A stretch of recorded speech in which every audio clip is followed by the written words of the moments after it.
এবার দয়া করে আপনারা আমাকে রেহাই দিন প্লিজ, অনেক হয়ে গেছে। এই ঘটনা যদি ঘটে থাকে তাহলে তো এর থেকে খারাপ ঘটনা আর কিচ্ছু হয় না।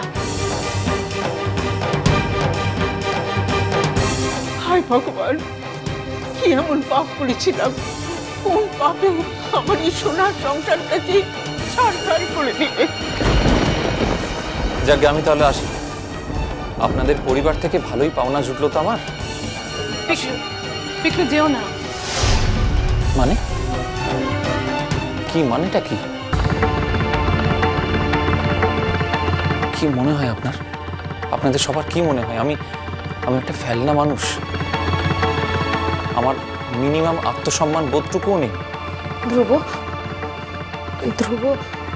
তুমি একটা কথা বলো তো, এখন মনের বাবা চলে গিয়েছে, এই অবস্থায় এত ধকল আমি একা কি করে সামলাবো? ধ্রুব, আপনার সমস্যা, আপনি কি করে সামলাবেন সেটা আপনিই জানেন, আমি বলতে পারবো না। তবে আমি যদি আপনার জায়গায় থাকতাম তাহলে এই মেয়েটাকে এখান থেকে টেনে হিঁচড়ে নিয়ে গিয়ে ওই বাড়িতে ফেলে দিয়ে আসতাম।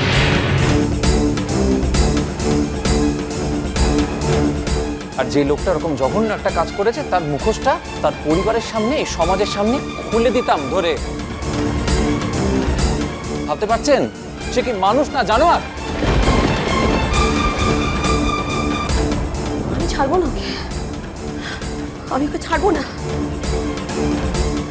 আজ যদি এত রাত না হতো তাহলে এক্ষুনি এই মুহূর্তে আমি মেয়েটাকে ওদের বাড়িতে ফেলে দিয়ে আসতাম।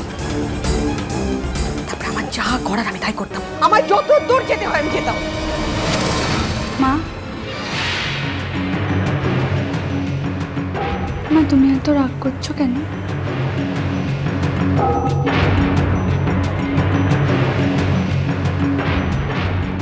ধ্রুব,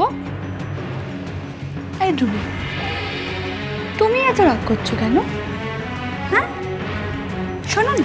ডোন্ট টাচ মি। তুমি শুনেছ? শুনো না আমাকে। I am sorry. একটা কথা শুনুন দয়া করে, আপনাদের ঝামেলা কাল থেকে দয়া করে আপনারাই মেটাবেন। আপনার মেয়ের ব্যাপারে আমাকে আর জড়াবেন না।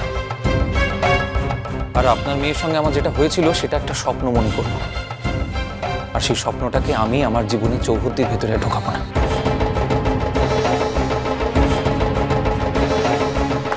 নমস্কার। ধ্রুব,